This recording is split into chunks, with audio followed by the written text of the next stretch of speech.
All right, it says I am going live, so I just need to test it really quick and make sure it's showing up. So give me a moment, please. Un momento while I make sure. It's been a long time since I've done this. And hello.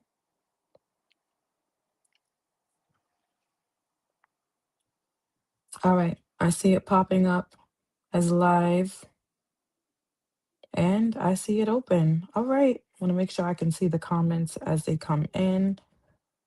Hopefully, come in now. Maybe some come in later. And let me share this live really quick as well. So I'll give you all a moment to come in um, while I just share it with a couple of friends and whatnot.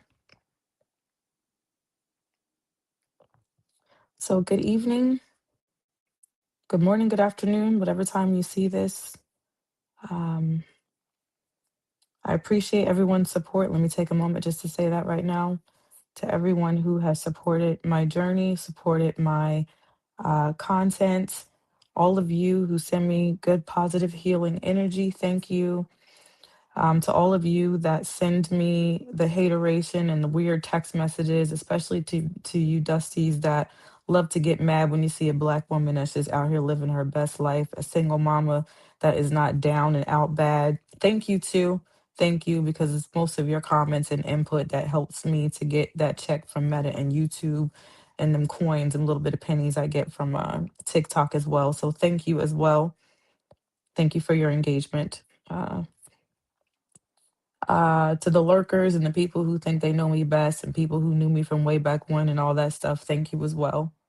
Um, may you hear and read something in all of my content that really challenges you to your core. Um, yeah. Well, I'm still kind of sharing this with a few other people. So while I'm doing that, what else do I have to say? That's it. Go get a glass of wine. Ooh, that's what I should have done before I sat down. Go pour yourself a glass of wine because we're about to get into it. You're probably reading what's already on the screen. This is going to be a moment of full transparency. Earlier today, I was doing some work online, and as you can see, me and Chat Jipita, we get along very well. I use her, aka Juniper. That's the voice I like to do a lot of things, including sometimes process some personal things. And it's really cool. The nerd in me likes to know like a breakdown of this or what does this not behavior means. And I'm still dealing with a lot of what I like to call the ghost of Christmas past, where I'll be doing something and old voices will kind of whisper or old memories will pop up. So in the moment, sometimes I'll just kind of type my thoughts in here, so I was doing that and I wasn't fully reading a lot of the responses, just kind of skimming it because I was in the middle of other work. So as I'm reading this stuff, we're going to be reading and discovering some of these things in real time together. So, like I said, full moment of transparency happening right now. We're going to get into some of the real and the raw. And that's how we do it. So, another minute or two, just another minute. I want to send it a few more places. Um, let's see. Just a few more places that I want to drop this so that my favorite people know what's going on. And if they've got, if they're not gigging or whatever, they can go ahead and get in here. So, two more, boom, boom, and one more, bam, bam, bam. All right, so let me pull this screen up so if any comments come in, I can kind of answer it as it goes. All right, so now I'm about to get into it. You saw the title. We're going to talk about where I am in my journey of, emotionally and spiritually, just continuing to challenge myself to be more and more of the woman that I decided to be a long time ago, every single day, without looking back, without going back, without answering to the person that a lot of people will still try to call me and whatever, for whatever reason, would need me to be. So I was doing something earlier and I had a really strong thought that wouldn't let me go. And if you are someone who has had a traumatic life, you'll know what I'm talking about, where you may have a moment where you're really excited and celebrating something, and then it can be overshadowed by a negative memory. So when this happens, I've created a habit of kind of talking back to it, like self, and then self say, huh? No. So we're just going to read this, and I'm going to show you transparent moment again. Like I said, we're going to talk about a conversation I had with Chat GPT. Don't judge me. Go judge your mama. If you think that using Chat GPT is like bad, or if you got some weird feelings about talking back to a computer, whatever. I did it. And I did it. And that's what we're going to talk about. So let's jump right in. So I said to Chat GPT, I just remembered something else that has hurt my feelings growing up and even now. My parents would take a cruise and go on vacation without my brothers and I every freaking year, never taking us on any of their vacations or family reunions. My father would also repeat, like one of his many mantras, that it's not a vacation if your kids are with you. I still can remember the tone and everything. It was kind of condescending, really like, ha ha, funny, like they're beneath you. And why would I ruin a good time by bringing my kids?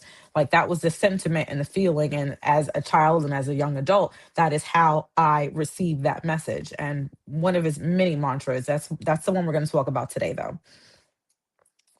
Um, so again, my father would repeat, it's not a vacation if your kids are with you. We were always regarded as less than and not worth it. I am preparing to take my kids on their first international vacation, and I feel so happy and proud to do it. I just don't get how my father was such a jerk to us and okay about being like that. What is the psychological breakdown of this kind of parental behavior? Excuse me, I'm a little stuffy.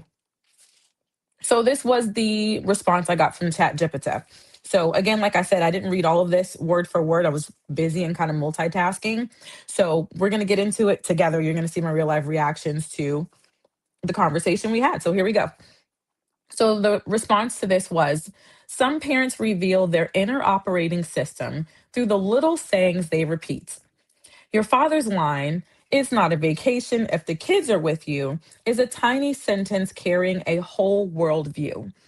When you unpack it psychologically, it tells you quite a lot about the emotional architecture of the person saying it. Oh, okay. Let's take this apart the way a curious scientist would examine a strange fossil. Hmm.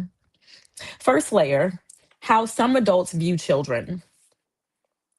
I want to stop here for just a moment and just stress that people like my speak for myself and a lot of somewhat estranged or low or no contact children, when they are outwardly emoting, when they are processing, a lot of it, I can't speak for all, but I can speak confidently for most. A lot of it is not about really blaming or condemning the other side or condemning family. It's more about exposing and exposing their truth, exposing the truth, being able to finally be seen and heard when you grew up feeling like you were not seen, you were not heard, you were not validated, and also just processing and processing in the spaces that they feel safest. And, you know, when you're able to come out from something, it's a celebration. It's like, wow. And then also to finally kind of be seen and know that you're not the only one. It's a really big collective healing. It is not a, mm, it's not a fad like a cool new pair of jeans that everybody wants to wear. Okay, so it's a movement, it's a collective, it's more than that, and it comes out of something that a lot of, I would say, my generation experienced for whatever reasons. It just is what it is. But we've decided, and people in my shoes have decided, it was what it was, and it maybe is what it is, but that's not what it has to stay and remain. Okay. Our loyalty is to our future, it is to what's healthiest to us, and not just about holding on to ties and bonds that are unhealthy and that will not change. So let's get back into it. First layer, how some adults view children. Healthy parenting usually comes with something psychologists call generativity. That was a tough word for me for a second. That's a fancy word coined by Eric Erickson, meaning an adult's natural desire to nurture and invest in the next generation. When generativity is present, parents don't see children as interruptions to life, they see them as part of life's meaning. I can actually relate to that. But some adults operate from the opposite posture, children as burdens or accessories.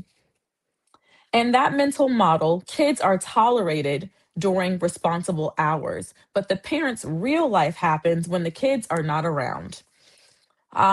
I've had moments of feeling like that, but that has not been my total existence or the majority of my existence. I will say that. When someone repeatedly says vacations only count without children, what they're really saying is, my children are work. My pleasure happens somewhere else. That's not about you. That's about the emotional limitations of the adult. Whew. Okay. I'm just trying to process that because I see a little bit of myself in that too. And it stings. I have had those moments, especially as a single mother, where that sentiment was heavily upon me. I can say that that's not something I lived in and stayed in, but I've definitely had those moments. Whew, it's rough. It's rough. So let's get back into it. Second layer, narcissistic, whew, or self focused parenting styles. I must say, it's really hard for me to say that word narcissistic because it's hard to use strong words when it comes to behaviors that I've experienced from the people that I've loved the most. And it's really hard, even though it's right there in the face, which is why sometimes you experience it and you go through it longer too, because you can be afraid to name it. Hey, what's going on, Precious? Thanks for joining. So, the second layer, narcissistic or self focused parenting styles.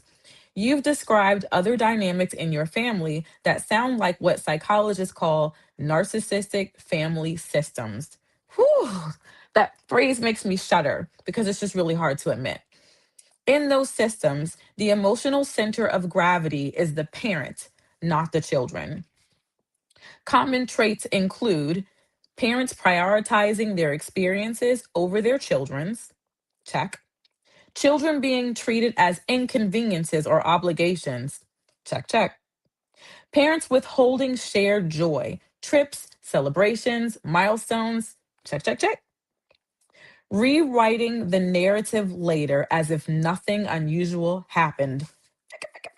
Chickity check, check. Damn. Been through all of that. A lot of us have. The cruise example fits that pattern. Vacations become something the adults deserve, while the children are left out of the story. Mm. That can leave kids with a subtle message. I know I probably said that word weird, but the message is you are not someone worth bringing along for joy. And at the big old age of 42, I still have that feeling in the pit of my stomach. Kids don't interpret that logically, they absorb it emotionally. And let me tell you something, please don't wait until you are older in life to come to the realization that your emotions and your feelings matter. It's all valid, your emotions and your logic. Your body and your guts and your spirit will tell you things before your mind even sometimes realizes it. You ever get this feeling that you know without any proof or without any language to articulate it? It's something on a subconscious level, you know. So let's move on. There's a third layer called avoidant parenting. Ooh, avoidant is another word that is so hard for me to still just kind of sit with because I wound up, and a lot of children who grew up under a narcissistic family system wound up being in way too many relationships with avoidant partners. I did because I was used to avoidant parenting. So that's the third layer, avoidant parenting. There's also another psychological possibility here, emotional avoidance. Some adults actually don't know how to be relaxed around their children. Parenting feels like pressure, expectations, noise, responsibility. Instead of learning how to integrate family life with pleasure, they compartmentalize. There's the work life, family life, and then fun, all separate. When that happens, children never get invited into that fun life box. The fourth layer is the generational blind spot. Your father may have normalized this mindset because it was common in certain eras. Yeah. And that's sad. A lot of our parents, if you're my age, came out of that school of thought that children are to be seen and not heard, that children are subservient, that especially if you grew up in the church, Lord have mercy, you got God, then you got man, then you got woman, or some of them will lie and say it's God, then man plus woman. But what they said versus what we saw, it was God, man, then woman, and then the children down here. Remember that saying, don't throw the baby out with the bathwater? It's because the man got to wash his ass in that tub first, then the woman, and then the kids. And by the time the kids got in there, which they needed the bath first anyway, because they're the most susceptible, the tub was so damn dirty and black when you throw the water out, you might throw the damn baby out too.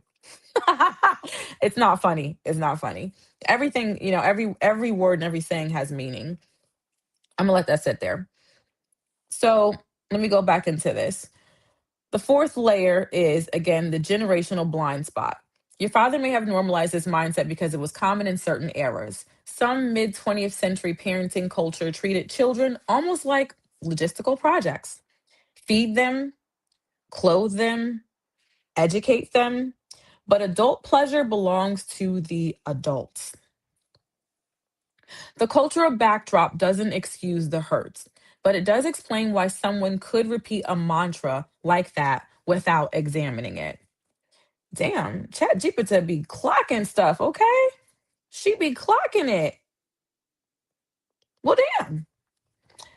You know, I got in trouble a lot because of my mouth, and being so full of drama and always having to have something to say. But this line has always been something powerful to me, even back in elementary school. Repeating a mantra without examining it. I would think about everything. Maybe it's because I'm neurodivergent, so logical being literal was really important to me. So everything that was said to me had to have a meaning and I had to understand it and it had to make sense. And if you're saying one thing but doing another one, like I'm going to say something about that and I would get in trouble because my mouth.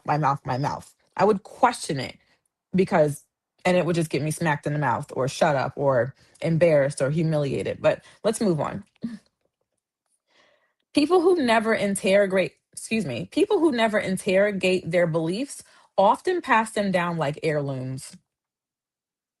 Those are not the heirlooms we want, okay? Those are not the gifts that we want. That's the gift that keeps on taking. Shit. You can have it back. You can have it back. Now, here's the part of the story that matters most. You are doing something psychologically profound. Well, thank you, ChatGPT. When a parent takes their children on their first international trip, it's not just a vacation, it's a generational correction. Oh, okay. You are sending your kids a radically different message. My joy includes you. The world is something we can explore together, or the world is something we explore together. You belong in beautiful experiences, and they do. And I did too. Not saying that it's not difficult traveling with children and it doesn't come with its challenges. Not saying that. But I do believe that they deserve it, and I believe that I deserved it. And there are things that they learn that you can only learn in those experiences. Okay, jumping back into it. That kind of parenting rewrites family history. Children who grow up included in joy tend to develop something called secure attachment. Okay, go ahead and teach me on today. The sense that they are welcome in the emotional world of the people who love them. And there's a quiet, poetic twist here. The man who believed children ruined vacations. Ooh, hold up, hold up, hold up. I told you I was reading this for the first time, and this is just hitting me. But I'm a G, so I'm not going to cry. The man who believed children ruined vacations raised a daughter who now wants to show her kids the world. Pass the plate, pass the offering plate.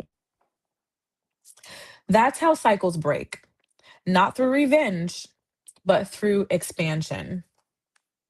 Damn, girl, you preaching. Human beings are fascinating creatures. We inherit emotional blueprints from our parents, but we are not required to build the same house. Child. Sometimes the most powerful form of healing is simply saying, the story changes with me. So, like I told you before earlier, I'm multitasking. I definitely read some of the highlights, didn't go into it deeply, but I'm a fast reader. I skimmed a lot of it. And this was my response in the moment.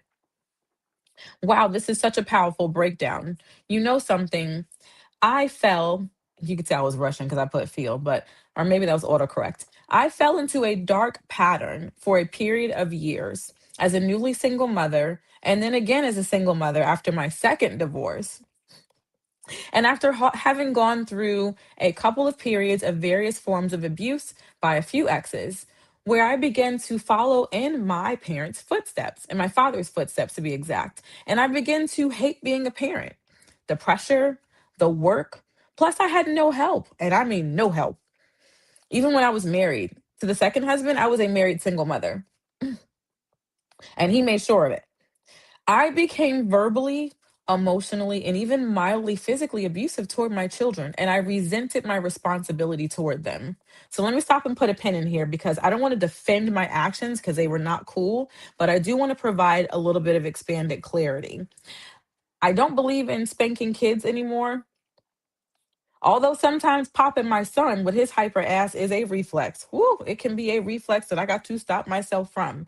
But I believe that putting your hands on your children out of frustration and anger teaches them nothing but violence. And also in that moment, sometimes it can get excessive. I put my hands on my children. I've grabbed them up. I have spanked them. Have I done anything that's an offense to go to jail? Hell no. I never punched them, kicked them, threw them down the stairs, nothing like that. Didn't beat on nobody like they was a grown woman or man. Although I ain't gonna lie, you know, one of them, when she started to get my size, woo, sometimes got intense.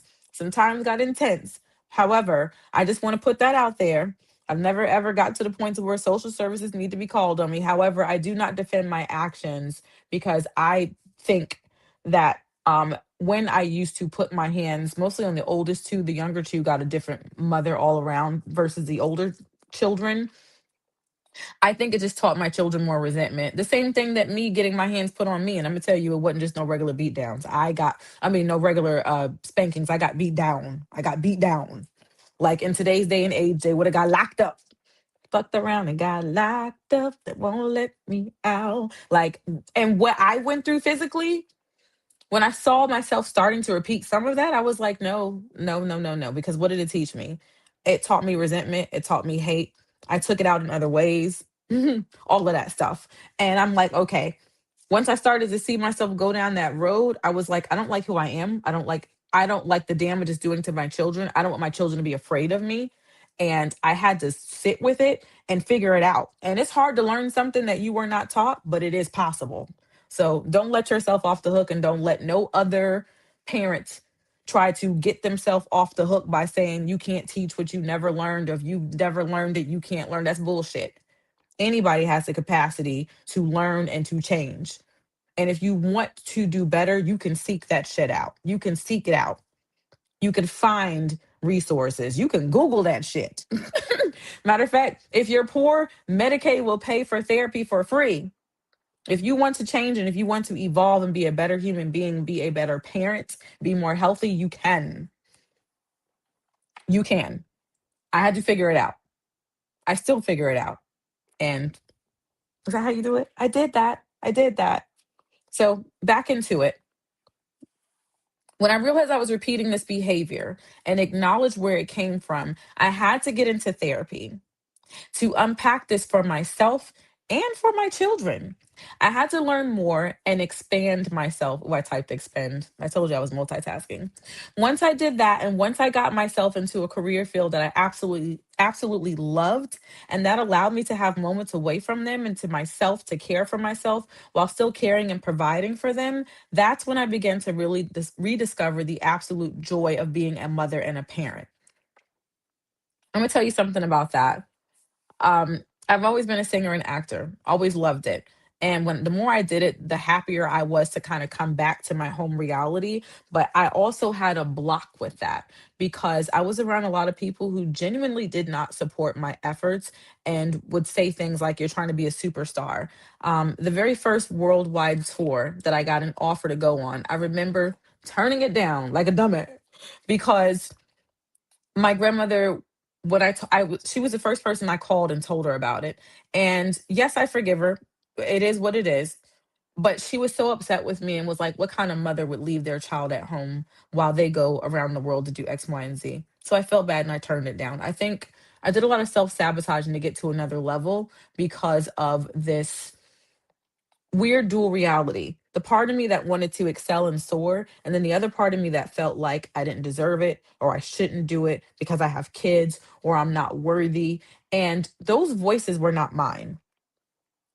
I remember, and I don't even think this person would even remember this, but one of the first recordings I ever made was when I was in music school, and I was so proud of it.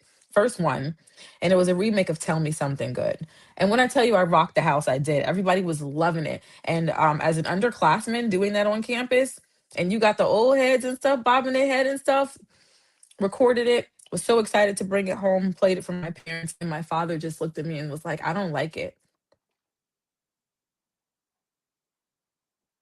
Um, There was this thing that happened around. I recall one time, um, someone who called herself like an auntie figure or something. She wasn't even related to me, and related to me, but she was a singer in the metro I used to live in.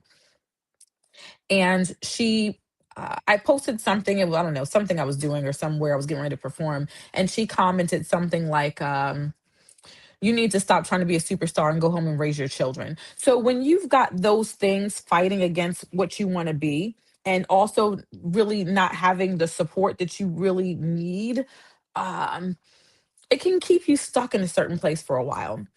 Once I decided to release myself from all of that and really just go in the direction of whatever my dreams and goals are, and not even necessarily knowing how it's going to happen, just go, other doors started to open. I still continue to sing. I still continue to act. I wanted to be in the military, but let me tell you, I was so darn blind. I had the biggest, thickest glasses ever, so I couldn't get in. But then I got recruited to be a flight attendant. Like somebody from my last airline who was like an analyst, she called me and she was like, "You really need to do this." And it took me a little while and I had to work my way up through some other airlines, but I decided to start a career with that. That has become, really great for me and the kids as well. And I'm like, "Oh, shoot, I get to wear the uniform. I get to still serve. I get to slay while I'm serving. I get to be all over the world, and then I can take my children, we can fly for free." I had to break away. I swear I'm getting somewhere with this. But the more I broke away from all the things that a lot of the world tries to tell you as a single mother, and especially as a Black woman, what you can't do, and especially when you have children, and just be like, "No, I'm going where I want to go." Once I started to dig into that and also dig into more self care, more and self care in the form of finding a Groupon to make sure that I'm going to get, acupuncture and spa treatments and stuff like that. Why are you in here? Say hello. Hi, baby. Now get out. Close the door back too. Okay. Bye bye. Once I started to go in that direction and also get serious about anger management, trauma care and therapy, medication. Matter of fact, the first time I went on to anti-anxiety medication, someone who I regard as a sister because she was my foster sister said to me, "It's a shame that you got to take medication just to cope with being a mother." Snip, snip, snip, snip. All the people that said all that stuff, snip, snip. Bye bye. Bye bye. As a matter of fact, when I got my first flight attendant job, she said to me, "Your children don't have a father, and now they're not going to have a mother either." Snip, snip, bitch. Another one in the casket. Doom, doom, doom, doom, doom. Doom, doom, doom. I had to close the door and all that bullshit. And that's when I think the real elevation and things like that came. And that's where I was able to also tap back into the joy of parenting because I didn't have all that noise around it.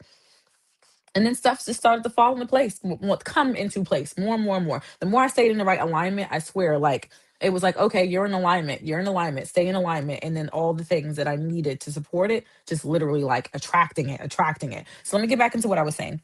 Once I did that, And once I got myself into a career field that I absolutely loved and that allowed me to have moments away from them and to myself, to care for myself while still caring and providing for them, that's when I began to really rediscover the absolute joy of being a mother and a parent. I actually have room to breathe in it.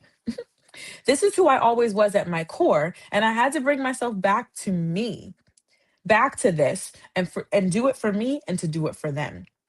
They deserve this and more. I got to be honest, even in my low moments, I couldn't imagine ever just going on trips without them on a regular basis. Let me tell you something. My last ex really, really insisted that we go on Jamaica. And I felt so guilty, and I really still regret it because I'm like, you want to go to Jamaica for this, but we haven't taken our kids out the country yet. We haven't even taken them on, I think, worthy enough vacations for them yet.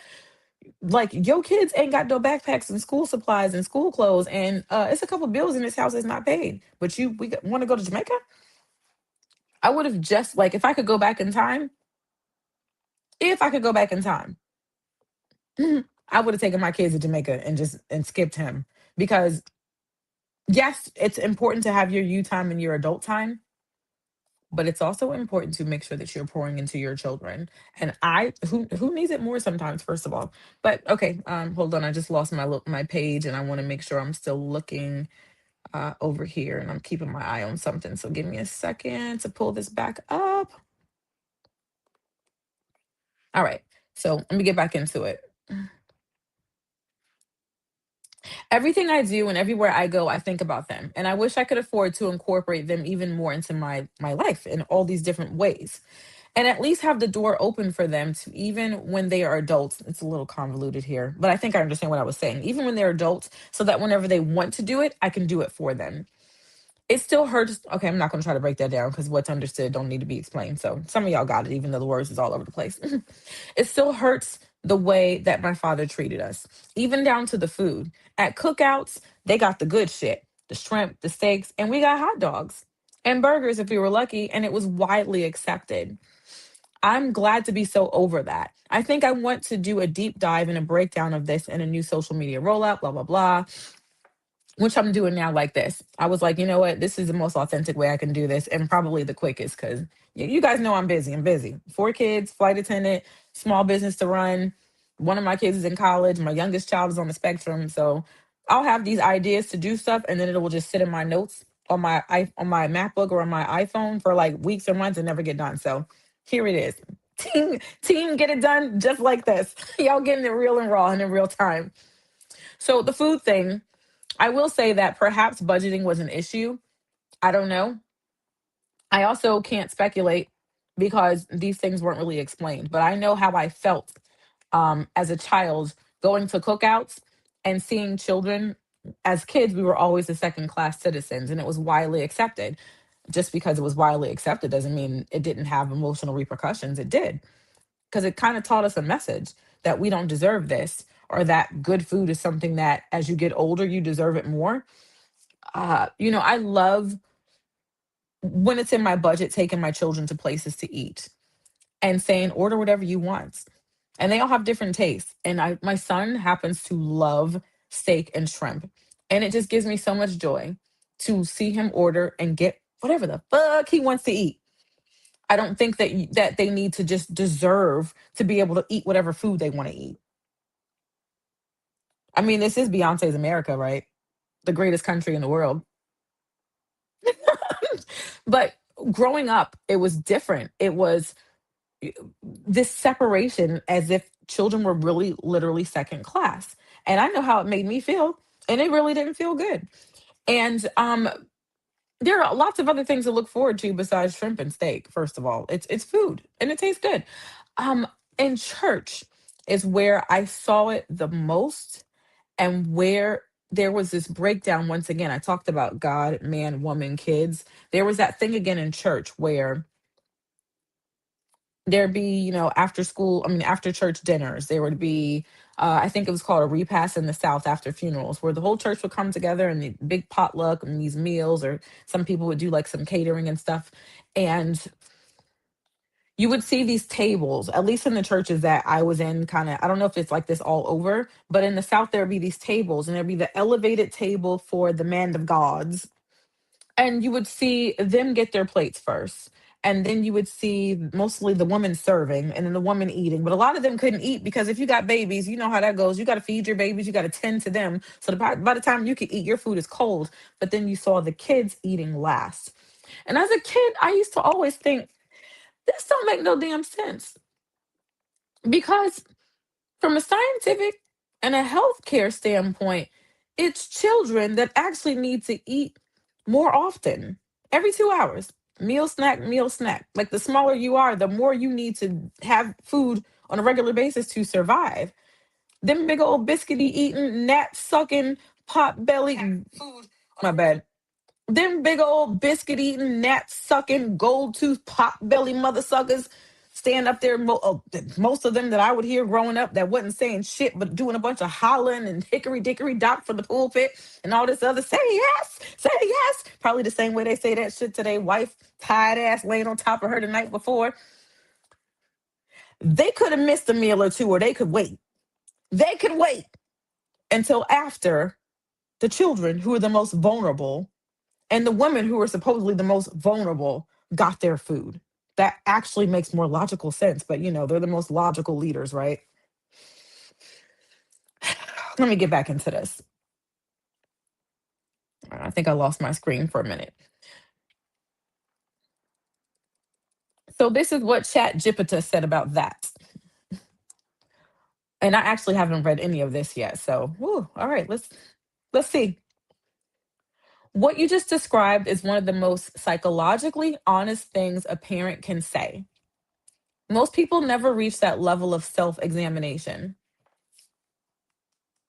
I ain't gonna lie. I didn't want to for a minute. It's hard. It's hard. They either deny the pattern or quietly repeat it.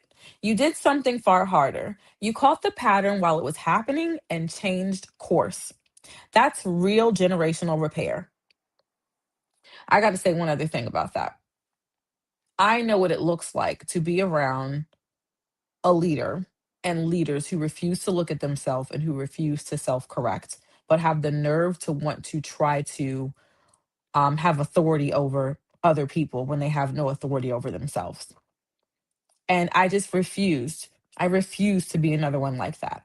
And I had years of being a hardhead like that. And I remember the calamity that it brought into my life for a short season. And I'd be damned if my children had to have those repercussions as well. Learned behaviors can be unlearned. Um, my spiritual father, and I say this in a very, very serious, sacred way. Shout out to Pastor Charles Martin. He was a patriarchal figure in my life from age 17 till now, and I really appreciate him standing in the gap. Um, and that's no disrespect to my birth father. I love him dearly, and there's a lot of things I appreciate and respect about him. But we're talking about. But Pastor Charles out of Oklahoma City, Dr. Charles Martin. One of my favorite old quotes he used to say was that. Having too much pride and arrogance. It's like body odor. Everybody around you can smell your funk, but you. Everybody else seems to know that you got it, but you. I wasn't trying to be like that, and I didn't want to raise my children. I did not want it to be normal, and I did not want my children to have to placate me and always have to tiptoe around my emotions and however I'm going to show up today or this afternoon or evening, or to have to try to always give me excuses for me being a tyrant, me being a jackass, and think that they're supposed to accept that behavior and then them walk into a life of abuse as well. I had to smell my own shit. I had to and clean that shit up. It ain't easy, but it's worth it and it's possible. So let's zoom out for a moment because the mechanics of what happened here are fascinating in a very human way.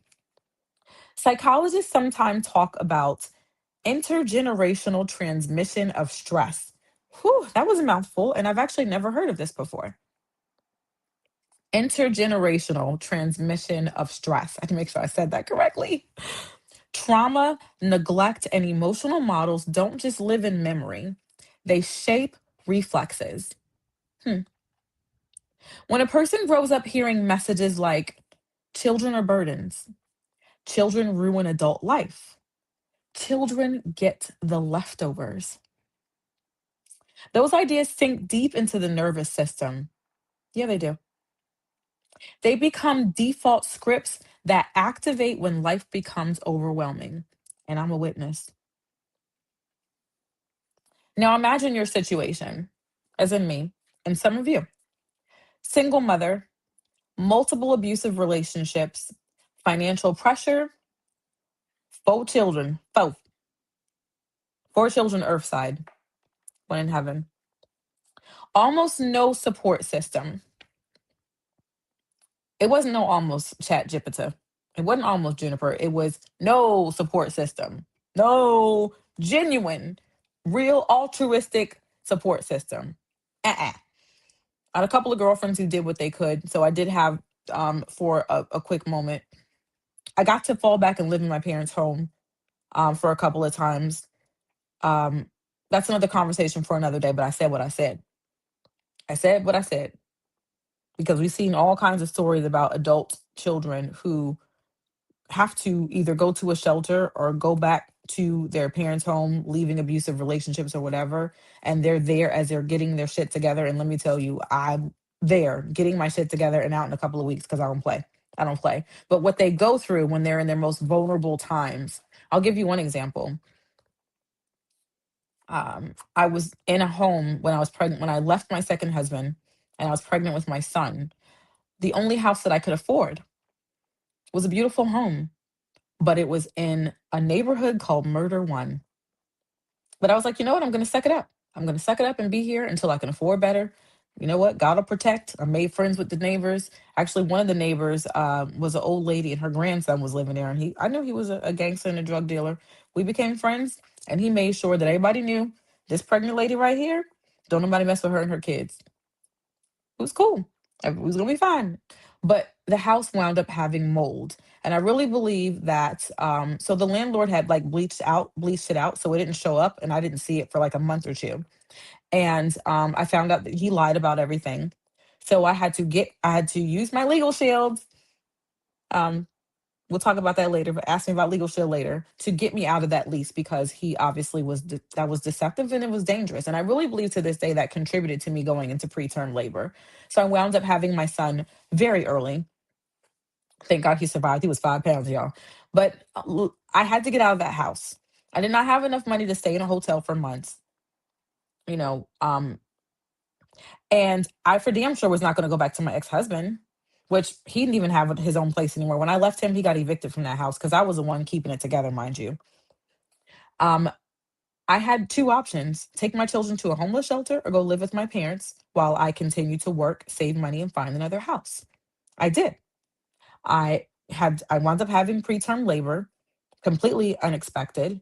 And my girlfriend called my parents and said, "Hey, I'm bringing your granddaughters to you because your daughter's in labor. She's about to have this baby." So they took my girls in. One of those nights, my oldest called me from her cell phone, and she was very upset because she wanted to know why her pop up and grandma was talking shit about me. And also the narrative that I wound up hearing later on from other people, church people, local people, people who think they know me and they know all my business. Why would they think that? Because somebody told them that. So the story that people that were getting there was that, I just lost my house because I'm just some failure and fuck up or whatever. That I lost my house, which that's not the case. I had to legally get let out of my lease because my house had mold. It also had mice, I discovered. Um, and it wasn't safe for me, obviously, to be there and to be pregnant there or bring a newborn home there. Um, Something else that happened. I went home to my parents' house, obviously, after I left the hospital. Had to drive myself, mind you. When I left the hospital, I had to drive myself 2 hours south to their house. That's it.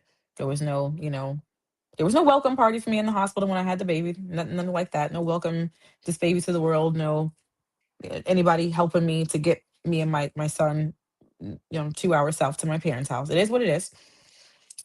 And when I got there, one of my first nights there, my father said to me, and I think he really thought he was trying to help me, and his intent probably maybe was to help me as well. But he said to me, I want to know, how do you feel about yourself? You're here, you're sleeping on my couch. You got four children, by different men. You're divorced again. You just had another baby. You don't have this, you don't have that. Mind you, I still had my career as a singer. I was still singing and acting. I had my son on November 15th. Literally a week later, I was back in rehearsals doing a stage play. In pain, mind you, not even healed up, like busting my ass. I had a car that I was still paying for, and I had income. Very little, but I had income. I gave birth to my son November 15th. New Year's Eve, I was on the biggest stage in the state of Oklahoma in front of over 50,000 people, bringing in the new year with the band that I was performing in for that city. I wasn't doing nothing. But my father said to me one of my first nights there, how does it feel to be basically, sleeping on my couch? You don't have this, you don't have that. Now you got four kids. Look at you, four kids now, no man, whatever else. But you look up and you see your friends, they have degrees, they're traveling, they got this, they got that. Some of them have nice houses. And I just remember not responding to him because I knew that if I said my truth in that moment and if I called him out on him being so emotionally abusive and kicking me when I was down, and if I cussed him out, which it would have been definitely a righteous cussing, righteous anger for sure, a righteous wrath. I knew that this man was capable of kicking me and my four children out in the cold that night, and I'd be sleeping in my car and trying to find a shelter. And that ain't no speculation, that's a fact. Because the last time I was vulnerable mhm, and in his house for a couple of months while I was waiting on my apartment on campus, that's exactly what he did. Mhm. At that time, I had one child. And because he said something to me that was out of line and I responded in kind, he kicked me and my daughter out. This is how I grew up. This is how I went through my adult years, early adult years, mid adult years. When this is your norm, these patterns can be really hard to break. And it can also be very hard to instill something in you and almost go back and reparent yourself.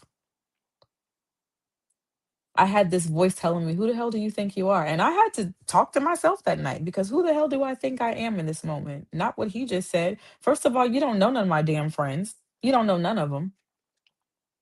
I don't have that many, but we all doing okay. I'm in a hard space through no fault of my own. My house had mold.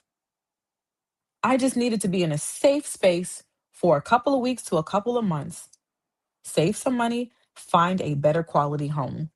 Let me tell you, my ass was out of there by April.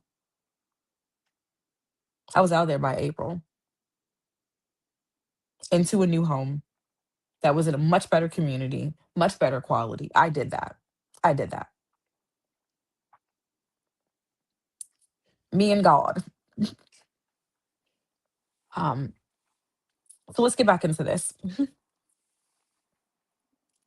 Under the level of stress that the brain often, under that level of stress, the brain often shifts into survival mode.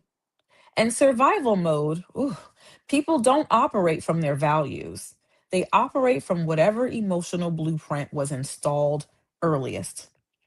That shit, when I've been stuck in survival mode for so long, I'm just coming out of it over the past, I would say, 5, 6 years. Just coming out of survival mode. Excuse me. That's when the old script shows up when you are in survival mode. Not because that is who you are, because that is what your nervous system has seen modeled. And it ain't about what you say, it's about the actions and what you experience. That stuff that went into you, it comes out. The remarkable part of your story, my story, and some of your stories, is the moment you noticed it and said essentially, wait, this feels familiar for all the wrong reasons. That moment is the hinge point where cycles break. Most cycles continue because people never pause long enough to recognize them. Therapy helped you do something neurologically powerful. It built a new emotional script. Y'all, it's hard to talk with these braces, so bear with me. I just said script. Your brain literally had to learn a new pattern for parenting under stress. Once you gain three things: space, self awareness, and a career you love. Just walking in my purpose, doing what my soul calls me to do. Sing, act, create, fly. The real you resurfaced. That detail about your career matters more than it might seem. When adults have no personal autonomy, parenting can start to feel like a prison sentence. When adults have identity outside parenting, children stop feeling like the thing that trapped them. Yeah. That's why your rediscovered joy makes sense. You weren't rejecting motherhood, you were drowning in motherhood. Now let's talk about the cookout story before it's quiet because oh damn, we'll do that again. Now let's talk about the cookout story because it's quietly brutal. Trying to read this to you guys in real time while I'm like taking it in as well and processing it is whew. Adults eating shrimp and steak while the kids get hot dogs isn't about food. Food in families is symbolic. It communicates who matters. Hmm. In healthy families, the kids often get the best plate first. It's almost a ritual. Parents watch their children enjoy things. Okay. I can't say that was, the experience with me, but this is really interesting to read and hear. And this is my tradition, I will say that. What you experienced was the opposite message. Adults pleasure first, children get what's left. Children notice that immediately, even if no one explains it. Your instinct now to bring your kids into your life, into travel, into opportunity is the psychological mirror of that. Instead of children are interruptions, your philosophy sounds more like children are part of the experience. That's the kind of shift that reshapes an entire family lineage. Now let's talk about your content idea. Okay, so this is answering the second part, which this is probably giving me a blueprint of what to do, how to say it, all that stuff. But hey, we here. I'm not even going through that. You got the real right here, the way like that. Let me figure out. Let me figure out how to stop this thingy right here. Remove. Now you got me live and live in color. So that's it. Wanted to break this down. Wanted to have this conversation with you. Uh, Again, it is not easy overcoming and breaking the bonds of generational trauma. It is not easy, but it is possible. It is possible. I will not let myself off the hook, period. I will not let and I won't let anybody that's a part of my life, past, present, or future, let themselves off the hook either. When my kids call me on my shit, respectfully, they need to be safe to be able to say, this hurt. I don't think this is fair. Now, are they going to be right all the time? No. But they need to be safe enough to learn at home how to advocate for themselves, how to speak up and share what they feel they need and what they want, what they like, what they don't like. Uh, Growing up, my home was a dictatorship, but we live in a world that's a democracy. And so when you're being so much of a dictator and a controller, you are sending your children out into the world weak because they are learning how to just bow down, how to bow down, and they're learning how to deal with conflict one way or the other. Like a bull or like a sheep, there has to be this balance. And it is hard to learn how to create it when you didn't have it for yourself. But again, it is possible. All the hard things, of course, are the things that you should do and not run away from. Uh, I actually don't have anything else to say about this. I think Chat GPT, I think my friend Miss Juniper summed it up very beautifully. So this was a transparent moment because, and it's really not a flex about me taking my children. I've taken them on several vacations. This is the biggest one that we'll do so far, but it wasn't about flexing about that. It was more about There's so many times where I may be excited and celebrating something big, and then it's like this dark shadow and cloud comes around, and that's how PTSD works as well. These memories of traumatic things will still try to revisit you. The more you do the work, I will say those moments and those memories and those shadows become smaller and smaller.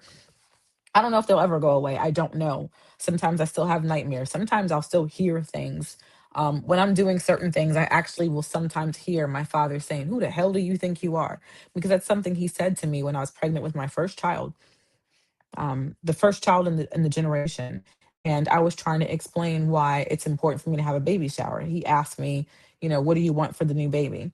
And I was like, well, I have a baby, I have a shower registry, so I'll just give you the registry link. And he was like, I don't want to do all that. And so, what do you want? And I was like, well, I put it on the registry. And he was like, I just said, what do you? And I said, I'm trying to explain to you that I have a registry, so I'll give it to you.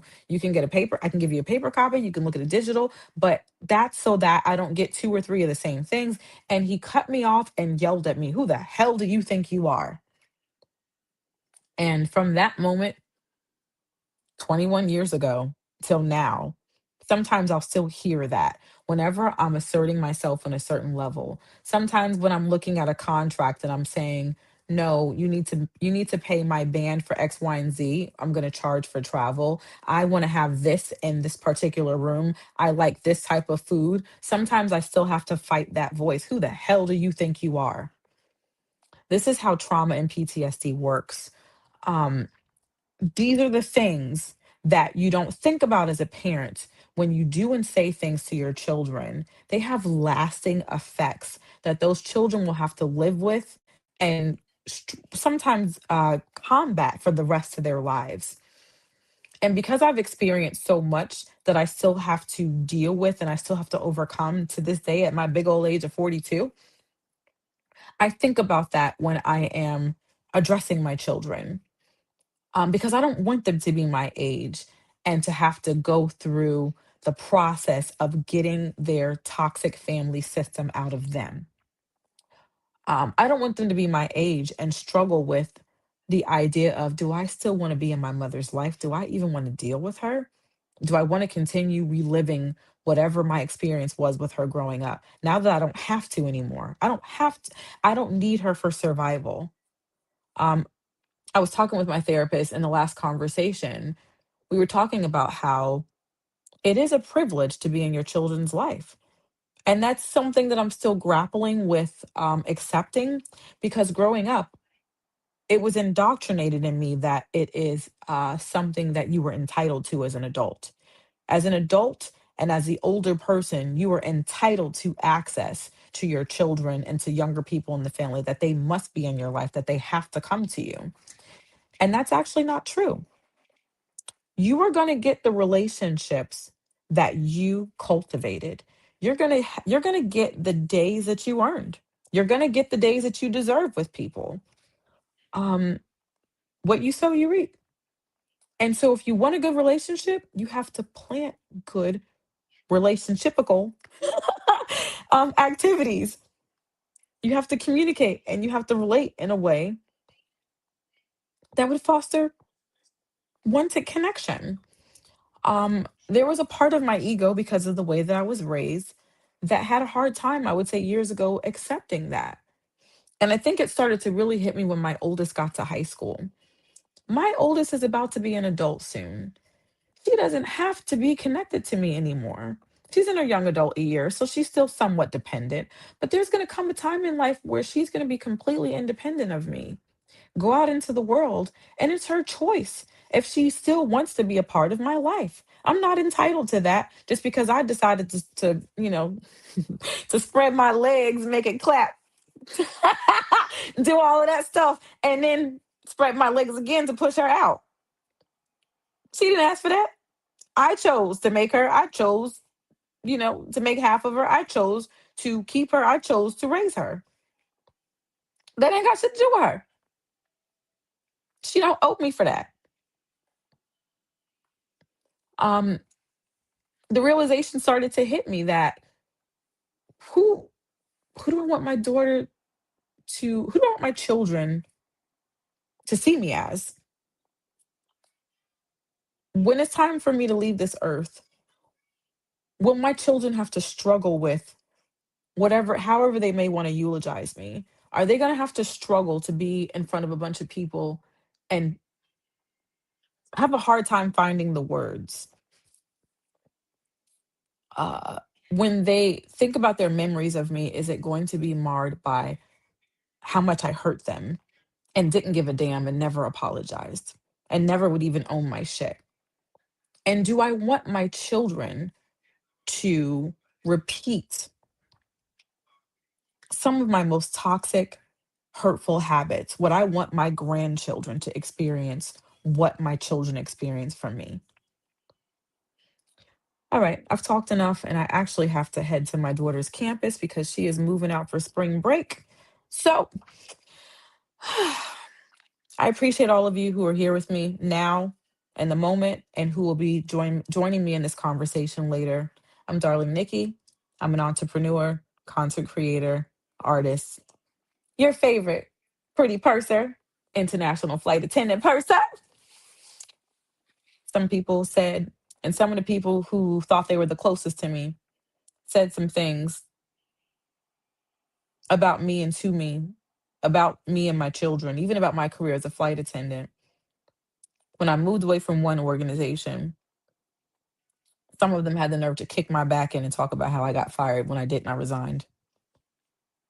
And talk about I got fired because it was my mouth. And talk shit about me like it wasn't going to make its way back to me. But then you want to use my flight benefits. I'm going to need you to go use that black card instead. um, but there were a lot of things said to me, about my children, in that order, that I wasn't going to be where I am today, and my children were not going to be, especially my oldest.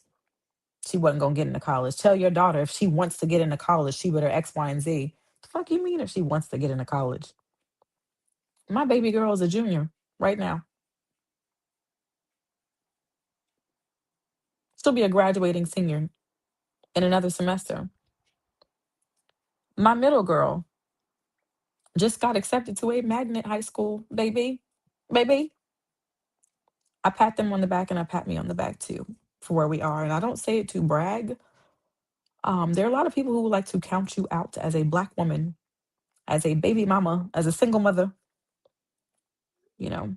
And that don't have to be your story. And when people say things like you made your bed, now lie in it, fuck that. Okay. Yeah, you may have participated in making that bed, which you didn't do it yourself. You did not. But you could burn that hoe and buy another one. That's what I did. You ain't got to lay in that shit. Burn that hoe. Toss it out the window and buy another one. All right, I'm out. Much love to all of those who show love back to me. Ask Darling Nikki. Visit the website. Continue to support. Protect yourself. One final thing, legal protection, okay? Especially for all my sisters. Make sure you get that. Ask me about that in the comments. Bye bye, y'all.